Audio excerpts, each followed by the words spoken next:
राज्यसभा के deputy chairman Harivansh ने लगभग 30 अडजर्नमेंट नोटिस खारिज किए, जिसमें उपराष्ट्रपति के इस्तीफे पर चर्चा की मांग थी। विपक्ष ने इसे लोकतांत्रिक प्रक्रिया में बाधा बताया। बीजेपी ने कहा अब ऑपरेशन सिंदूर पर चर्चा प्राथमिकता होगी। मानसून सत्र में 8 नए बिल पेश किए गए, जिसमें मेनूपुर जीएसटी संशोधन, जेजेएम, आईआईएम संशोधन, टैक्स संशोधन, खनन और तेल कानून बिल शामिल है। सरकार का कहना है ये आर्थिक और सामाजिक सुधार लाएंगे। विपक्ष ने इसे चर्चा के बिना पारित करने का आरोप लगाया। संसद की कार्यवाही आज भी गृह सुरक्षा और ऑपरेशन सिंदूर पर विपक्ष की तीखी आवाज के बीच स्थगित रही। गृह मंत्री कल मणिपुर दौरे पर जाएंगे। विपक्ष ने शांति बहाली के लिए त्वरित कदमों की मांग की। संसद सत्र का विस्तार 12 अगस्त तक किया गया है। योजना के अनुसार 21 बैठकें आयोजित होगी। कई बिल और राष्ट्रीय सुरक्षा मुद्दे एजेंडा में शामिल है। विदेश मामलों और सुरक्षा पर बहस तेज हो सकती है।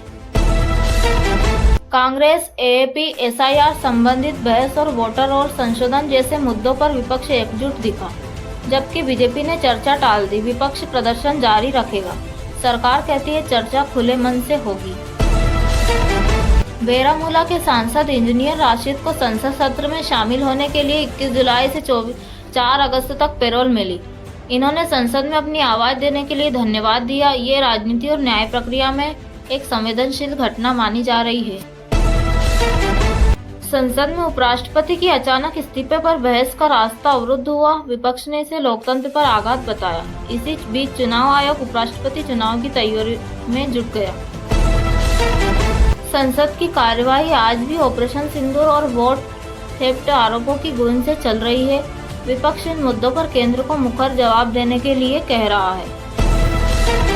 सरकार ने ऑल पार्टी मीट बुलाकर विपक्ष को खुले मन से बहस का न्योता दिया, जिसमें ऑपरेशन सिंदूर समेत अन्य राष्ट्रीय मुद्दे शामिल थे, लेकिन विपक्ष इसका स्वागत नहीं कर पाया। लोकसभा और राज्यसभा में आज इम्पीचमेंट मोशन और राष्ट्रीय सुरक्षा पर बहस जारी रही। पीएम मोदी की अध्यक्षता में ये मुद्दे केंद्र बिंदु बने रहे।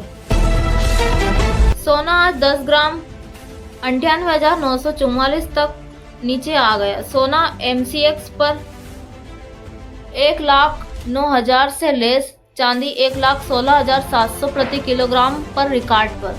यह यूएस जापान ट्रेड डील और रुपए की मजबूती के चलते हुआ। विश्लेषक सलाह देते हैं सावधानी से खरीदें। जून में सीपीआई महंगाई दर लगभग 3% दर्ज की गई। ये 23 महीने में सबसे निचली रही। सरकार का दावा बेरोजगारी भी 3.2% हो गई। आर्थिक सुधार की दिशा में इसे एक सकारात्मक संकेत माना जा रहा है। पार्लियामेंट सीजन में शिक्षा सुधारों पर चर्चा की गई। जेजेएम और आईएमएम संशोधन बिलों में बदलाव देखे जा सकते हैं। यूजीसी डिग्री कोर्स को ऑनलाइन करने की योजना जारी है। शिक्षा डिजिटलीकरण पर जोर रहेगा।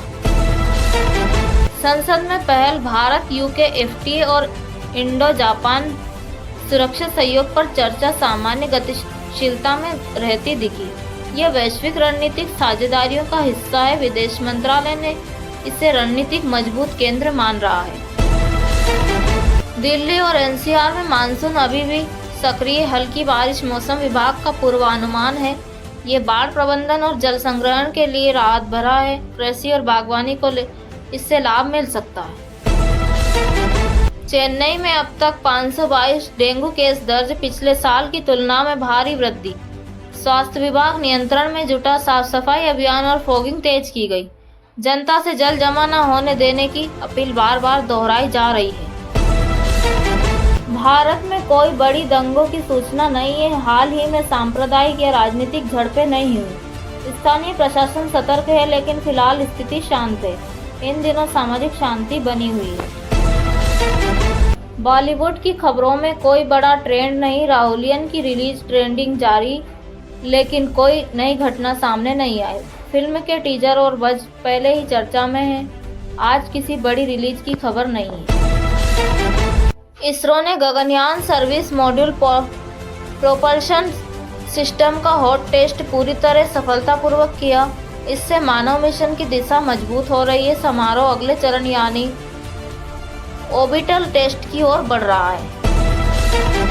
इसरो ने गगनयान के ऑर्बिटल डॉकिंग सिस्टम और अंतर्राष्ट्रीय ग्राउंड स्टेशन नेटवर्क विस्तार पर भी संकेत दिए। ये मानव मिशन हेतु तैयारियां दिखा रहे हैं। 2027 तक पहला मानव मिशन संभव है। आरबीआई ने रेपो रेट 6.5% पर बनाकर रखा। ब्याज दर स्थिर रहने से लोन इकोनॉमी अधिक संतुलित बनी हुई है। बंदी समय में यह अर्थव्यवस्था के लिए स्थिरता का संदेश है। अमेजन फ्लिपकार्ट ने स्वतंत्रता दिवस सेल 13 से 18 अगस्त की घोषणा की। ग्रामीण हब पर विशेष ऑफर होंगे। एमएसएमई और ग्रामीण बाजारों में उत्साह देखा गया। खरीदार तैयारी में लग गए। हिमालय में ग्लेशियर पिघलने की रफ्तार में 15% वृद्धि। ये वैज्ञानिकों के लिए रेड अलर्ट है। जलवायु परिवर्तन का बड़ा संकेत है। स्थानीय प्रशासन सजग हो गया है। साइबर फ्रॉड में 30% की वृद्धि दर्ज। ओटीपी भंग से भारी ठगी। आरबीआई ने यूजर्स को सतर्क रहने की सलाह दी। 20 लाख रुपए से अधिक की राशि बरामद और गिरफ्तारियां हुई। किसानों के लिए खुशखबरी। एमएसपी में 6% की वृद्धि। खासतौर से धान और मूंग में भी लाभ मिलेगा। सरकार का दावा है कि खरीफ फसलों को मजबूती देगा। किसान संगठन ने इसका स्वागत किया। काशी विश्वनाथ मंदिर में विशेष गुरु पुष्य मृत मुहूर्त पर बड़ी पूजा हुई। सैकड़ों भक्तों की भीड़ रही। यह दिन खरीद फरोख्त के दृष्टिकोण से शुभ माना गया। लोक व्यवस्था और जरूरी इंतजाम पूरे किए गए। नई दिल्ली में टोल नीति बदली। अब पर्सनल वाहनों के लिए आसान चार्ज व्यवस्था लागू हुई। ट्रैफिक प्रतीक्षा समय में सुधार की उम्मीद। यात्री राहत महसूस कर रहे हैं। बिहार के एक ग्रामीण इलाके में जमीन विवाद को लेकर स्थानीय पुलिस मेडिएटर की त्वरित कदमों से मामला शांत हुआ। सामुदायिक विवाद को समय रहते बिंदुस्तान किया गया। स्थानीय प्रशासन की भूमिका सराहनीय मानी गई।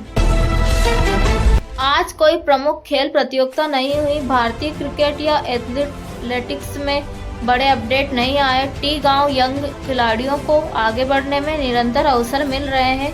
बस कल की अगली प्रतिस्पर्धा की तैयारियां हो रही है। कोविड या अन्य संक्रमण की रिपोर्ट सामान्य सीमाओं में आ रही है। स्वास्थ्य मंत्रालय सतर्क बना हुआ है। दंगों या बड़े स्वास्थ्य संकट से जुड़ी कोई खबर नहीं मिली।